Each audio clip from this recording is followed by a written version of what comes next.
अखंड भारत का स्वप्न संकल्प बनेगा तब होगा। अखंड भारत के अर्थ क्या है?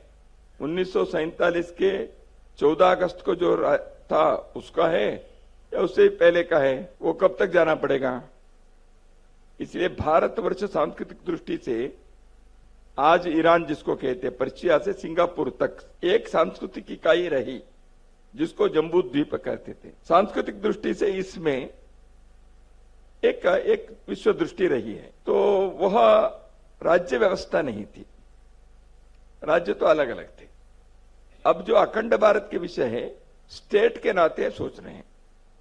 पाकिस्तान, बांग्लादेश दो अलग अलग स्टेट हो गए, राज्य व्यवस्था हो गई। तो वो एक कृत्रिम व्यवस्था बनी एक साजिश के तहत।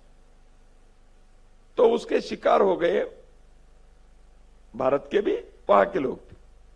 तो एक शत्रुता भी बीच में पनप गई। वह शत्रुता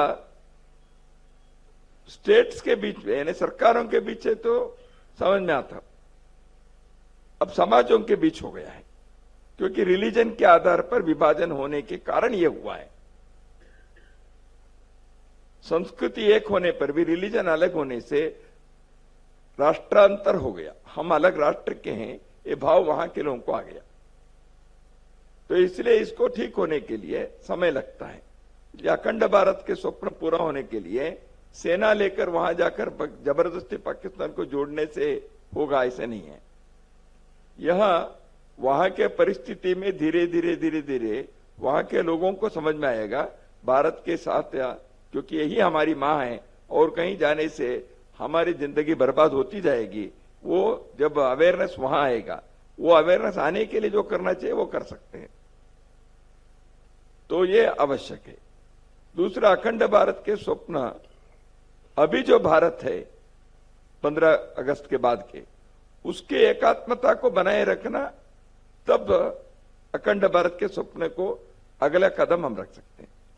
हमारी भारत की एकात्मता ही कई बार अलग अलग प्रकार से राजनीतिक और स्वार्थ और विदेशी साजिश के कारण, कभी पूर्वांचल में, कभी दक्षिण भारत में, कभी पंजाब के समय में, कभी कश्मीर में अलग अलग स्वर उठते हैं।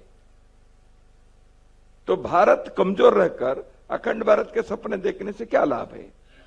इसलिए अपने समाज की एकात्मता को दृढ़ता पूर्वक हम बनाए रखें। हम यहां समृद्धि दिखाएं, तब हमें छोड़कर गए हुए हमारे दो बंधु जो पूर्व पश्चिम में हैं, उनको भी समझ में आएगा हमारे जो मोक्ष है वो भारत के साथ रहने से है। ऐसे वो दिन भी आने के लिए अपनी साधना करनी पड़ती है। तो वहां के परिस्थिति में भी होगा।